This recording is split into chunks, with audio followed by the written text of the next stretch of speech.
After I lent my brother $8,000 for his business, he told everyone at dinner, "He's just a walking wallet.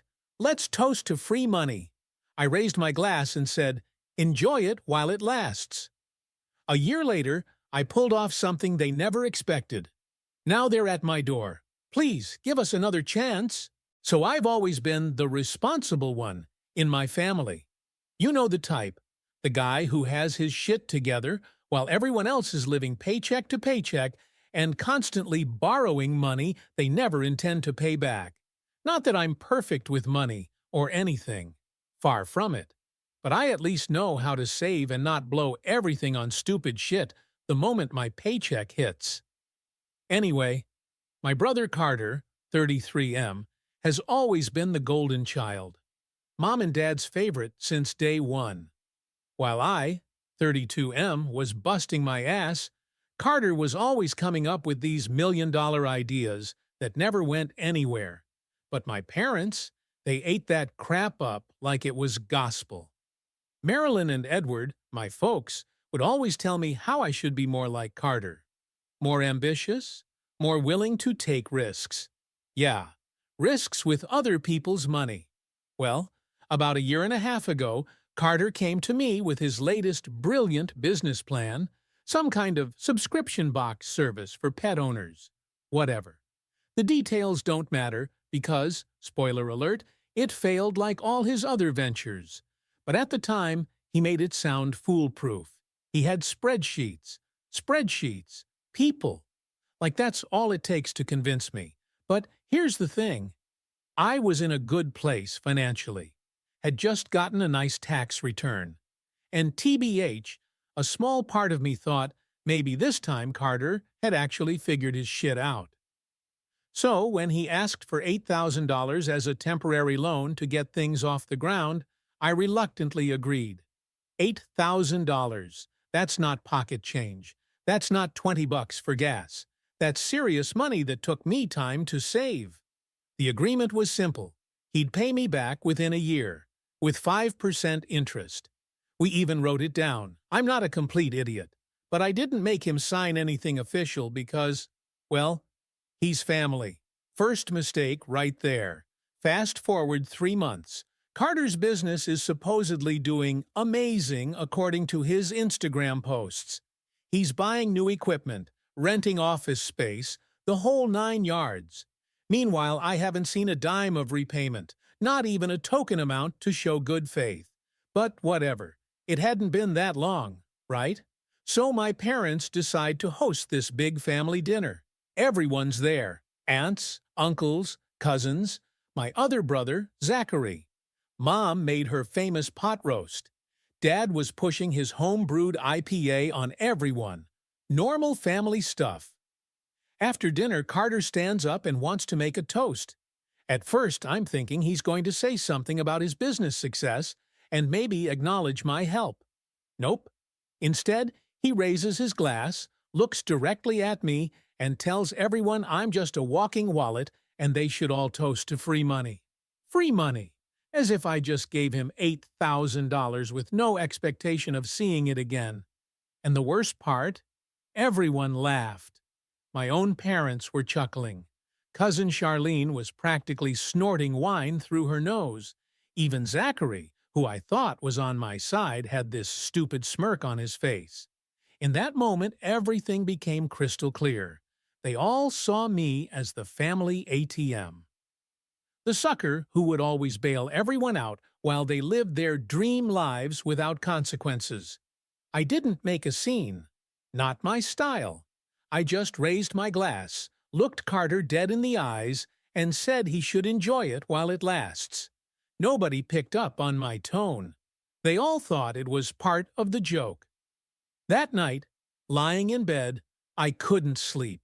Just kept replaying that moment over and over. $8,000 gone. My own brother publicly humiliating me, my family laughing along.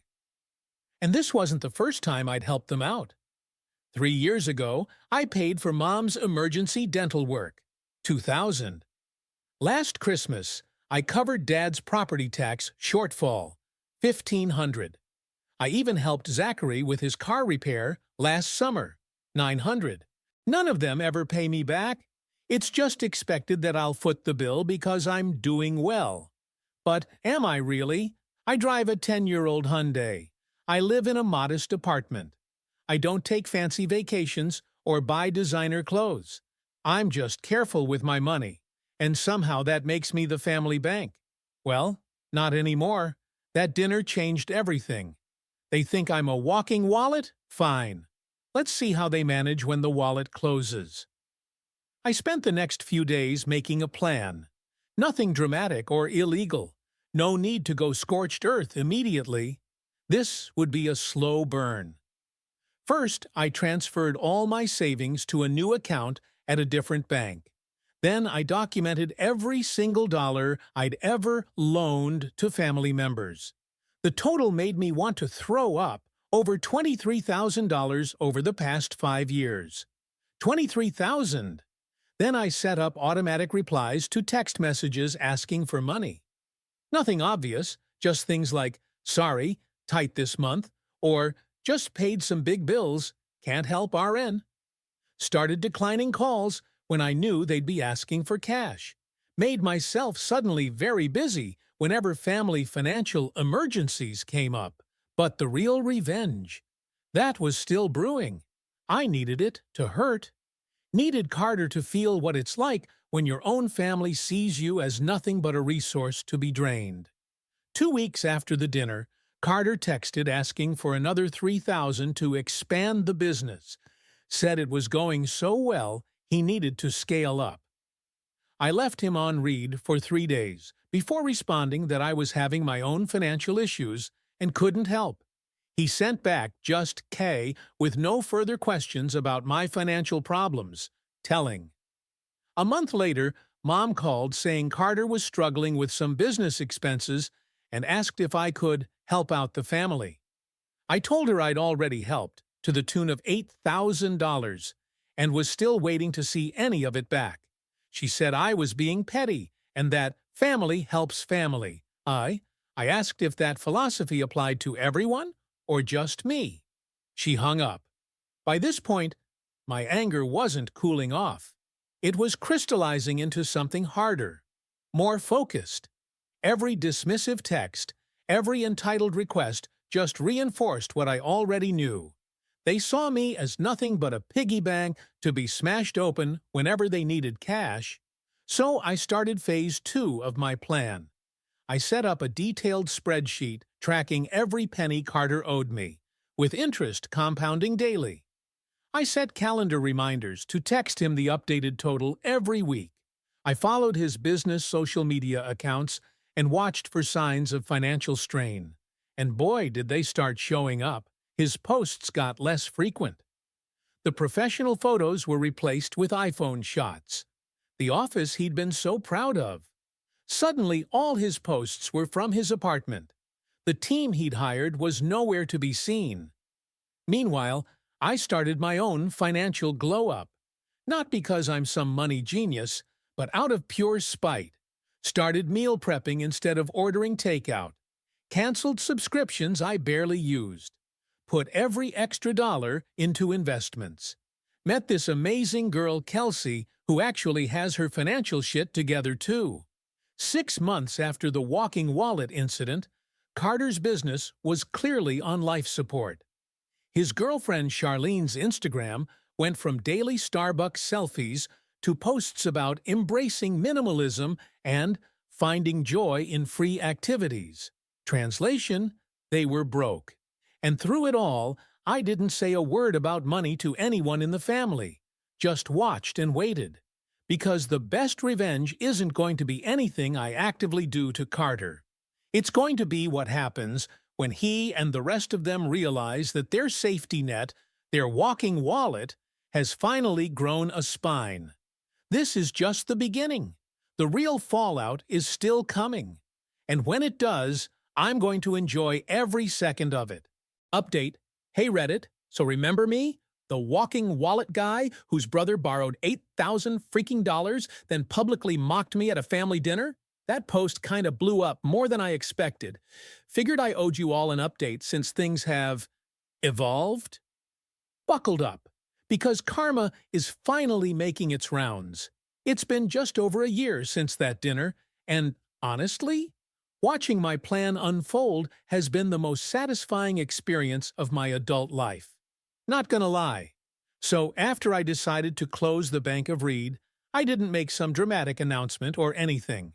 That's not how you win these games. Instead, I've maintained what I call strategic presence in family functions.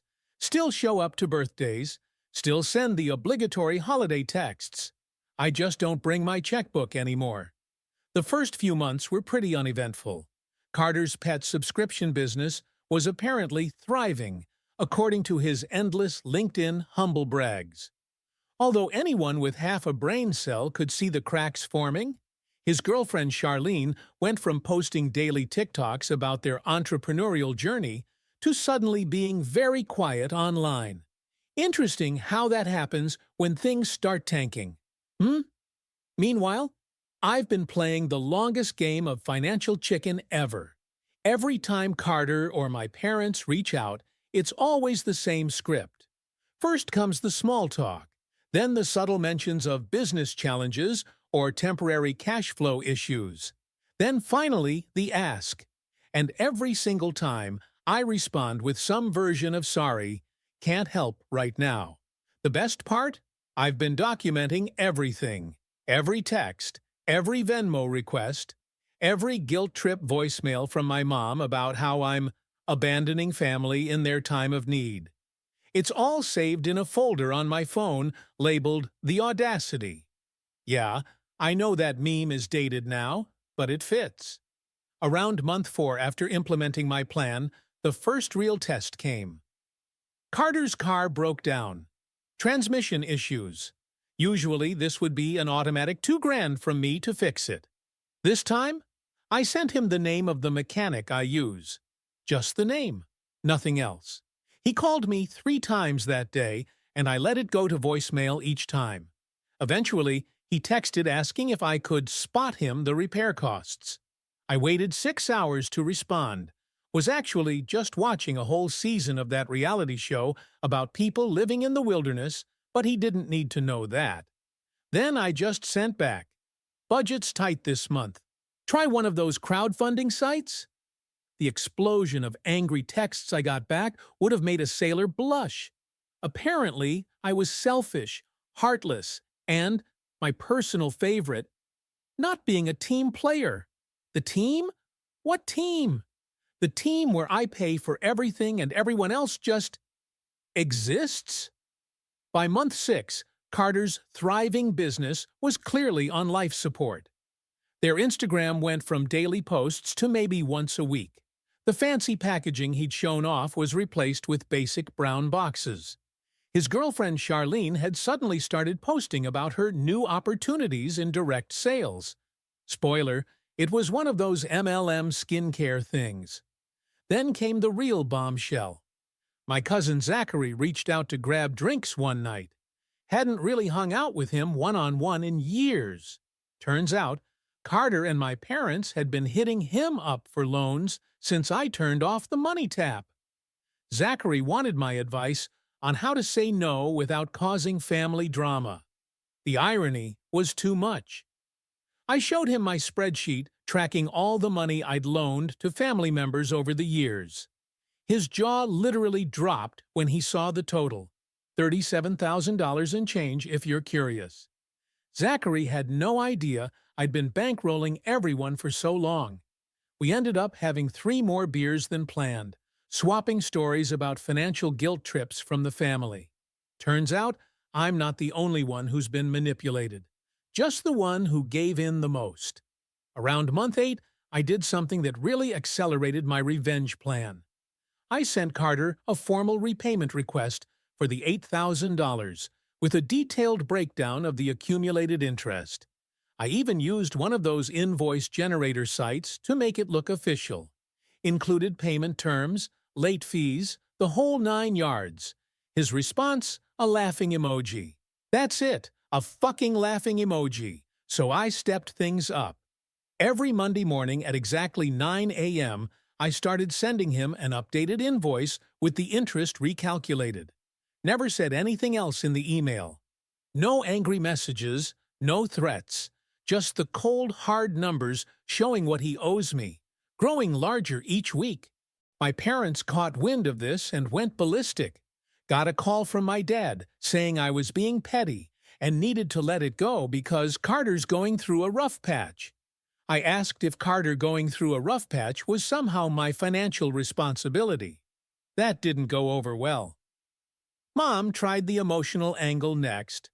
Called me crying about how Carter and Charlene might have to move back home because they couldn't make rent. How their relationship was suffering because of money stress. How if I just help out one more time, everything would be okay. That's when I finally snapped. Told her I'd been helping out one more time for the past decade, and none of them had ever helped me when I needed it. Asked her if she remembered when my heating went out 2 winters ago, and I had to put the repair on a credit card because everyone was too tight on cash to help. She conveniently didn't recall that. The turning point came at Thanksgiving. Usually I host because I have the biggest dining table, that I bought myself, obviously. This year I declined, saying I'd rather be a guest for once. So we all gathered at my parents' place instead. Carter and Charlene showed up late, looking stressed AF. Carter had this fake cheerful energy going that was honestly painful to watch. Charlene barely spoke. The tension was thick enough to cut with the cheap steak knives my mom had laid out. Midway through dinner, Carter started not so subtly fishing for business advice. Asked me how my financial guy handles investment strategies.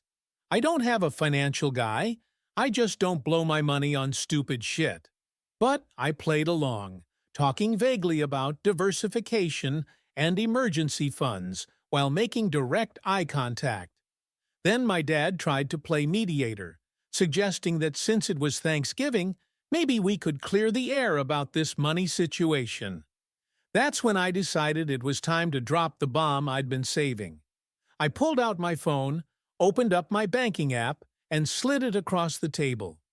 Showed him the separate savings account I'd been maintaining for the past year. The one where I'd been depositing all the money I would have given to family members if they'd asked. Nearly $12,000 saved in 12 months just by saying no to their constant requests. The table went dead silent. Mom started doing that passive-aggressive thing where she aggressively serves more food nobody asked for. Dad stared at his plate. Carter looked like he might actually combust. That's when I explained very calmly that I was permanently retiring from my role as family ATM. That I had already given them more than enough over the years with zero return. Not just financially, but in terms of respect and appreciation. That the walking wallet comment had shown me exactly what they thought of me, and I believed them. I told them I'd written off the $8,000 as an expensive lesson in who not to trust. That from now on, any request for money would be met with an automatic no.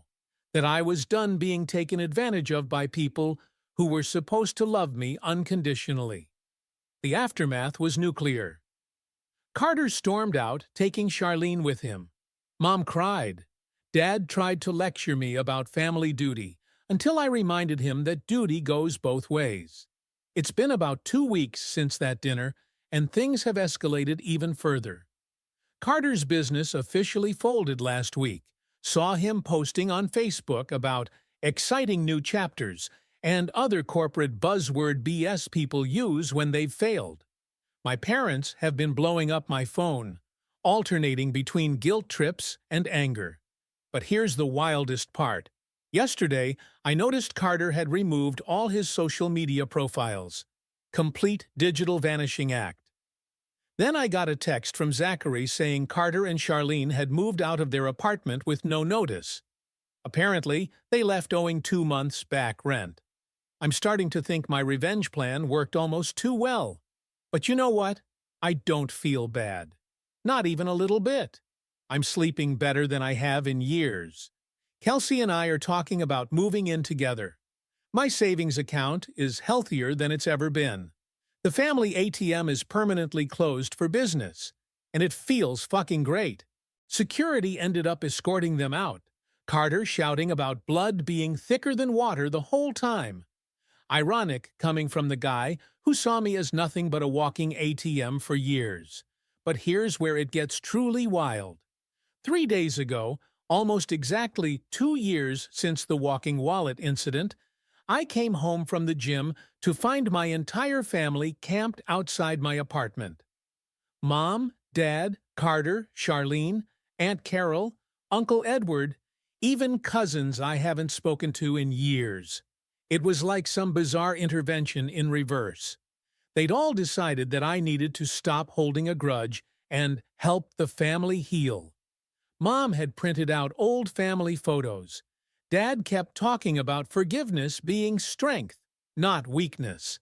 Aunt Carol was going on about Christian values, the whole 9 yards. I stood there in my sweaty gym clothes, protein shake in hand, completely blindsided. Then I noticed something interesting. Everyone was looking at me with this strange mix of resentment and hope. Not genuine remorse, just desperation. And suddenly, it clicked. This wasn't about healing family wounds, this was about money. My money. So I decided to end this circus once and for all. I pulled out my phone, opened my banking app, and showed them my savings account balance. The one I'd been building since cutting them off financially. $54,000. Money that would have inevitably been slowly drained away by their endless emergencies and temporary loans if I hadn't grown a spine. Then I told them exactly what that money was earmarked for. A down payment on a house for Kelsey and me. A future wedding. Our first child's college fund. My future. Not a slush fund for Carter's failed business ideas or my parents' enabling behavior. The silence was deafening. Nobody knew what to say because for the first time they were confronted with the reality that I'd chosen myself over their financial manipulation, that the walking wallet had grown legs and walked away for good. Dad was the first to leave, mumbling something about me not being the son he raised. Mom followed, crying those manipulative tears that used to work so well on me.